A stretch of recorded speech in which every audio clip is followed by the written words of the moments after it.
তিনার উপরে কোটি কোটি দরুদ সালাম কেন বর্ষিত হবে? কি করে গেছেন আমাদের জন্য? চলুন একটুকু দেখিয়ে দেবো কি তিনি করবেন। করেছেন তো ওটা আলাদা বিষয়, কি করবেন। কিয়ামতের দিনে যখন যাবেন তখন দেখবেন আপনি যাবেন আদম আলাইহিস সালামের কাছে, তখন তিনি আদম আলাইহিস সালাম ঘুরিয়ে দেবেন আপনি অনেক পাপ করেছেন, পাপের উপরে পাপ, পৃথিবীতে অসংখ্য অবাধ্য হয়েছেন আল্লাহ তাআলা, রসুলের পথ ছেড়ে অন্য পথে চলেছেন। সেই টেনশনে আপনি নবী যাবেন নূহ আলাইহিস সালামের কাছে, তিনিও ফিরিয়ে দেবেন। তিনি বলবেন আমার যে কি হবে আমি জানি না, তুমি যাও অন্য কারোর কাছে যাও। আপনি আবার ছুটে যাবেন ইব্রাহিম আলাইহিস সালামের কাছে, যিনি বিখ্যাত একজন রসুল, বিখ্যাত নবী ইব্রাহিম আলাইহিস সালাম, আমাদের আদি পিতা। তিনিও কিছু করতে পারবেন, তিনি বলবেন যাও যাও ঘুরে যাও।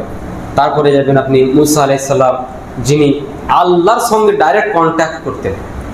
তিনি ফেরেশতার মাধ্যমে তিনাকে লাগতো না, তিনি সোজাসুজি আল্লাহর সাথে তিনি কথা বলতে পারতেন। তিনিও বলবেন যাও যাও, আমার দ্বারা কিছু হবে না, আমার যা কি হবে আমি জানি না। এইভাবে সব নবী আপনাকে ঘুরিয়ে দেবেন। এবারে যখন আপনি মুহাম্মদ সাল্লাল্লাহু আলাইহি ওয়াসাল্লাম যাবেন, তখন তিনি সিজদায় পড়ে গিয়ে তিনি বলবেন ইয়া উম্মতি। তিনি আল্লাহর কাছে বলবেন ইয়া উম্মতি, আমার উম্মতের কি হবে। আল্লাহর কাছে তিনি নিজের কথা বলবেন না, নিজের ফ্যামিলির কথা বলবেন না, নিজের মেয়ের জামাই কারোর কথা তিনি বলবেন না, শুধু বলবেন আমার উম্মতের।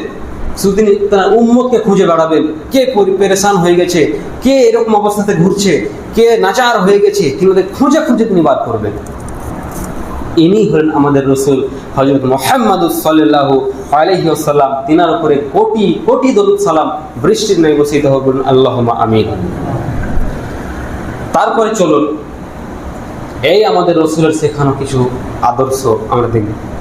আজকে আমি আপনাদের সম্মুখে বক্তব্য দেব, আল্লাহর রহমত থেকে কেউ নিরাশ হবেন না।